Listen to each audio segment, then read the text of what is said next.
ఈ నెల 7న Parigi police station పరిధిలో నారాయణపూర్ గ్రామంలో నిర్వహించనున్న తెలంగాణ రాష్ట్ర ముఖ్యమంత్రి భారీ బహిరంగ సభను పురస్కరించుకుని జిల్లా ఎస్పీ స్నేహ మెహ్రా నేడు సభా ప్రాంగణాన్ని మరియు పరిసర ప్రాంతాలను క్షేత్రస్థాయిలో విస్తృతంగా పరిశీలించారు.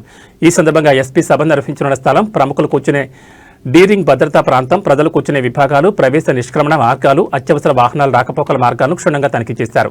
ముఖ్యమంత్రి రాక్ కోసం సిద్ధం చేస్తున్న హెలీప్యాడ్ నిర్మాణ పనులను పరిశీలించి భద్రతా ప్రమాణాల్లో ఎలాంటి లోపాలు లేకుండా చర్యలు తీసుకోవాలని అధికారులను ఆదేశించారు.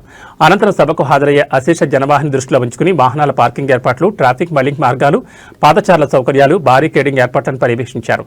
అత్యవసర పరిస్థితులను ఎదుర్కొనేందుకు క్విక్ రెస్పాన్స్ టీమ్స్, అంబులెన్స్లు, ఫైర్ సర్వీస్ సిబ్బంది అందుబాటులో ఉండేలా ముందస్తు చర్యలు తీసుకోవాలని ఎస్పీ సూచించారు.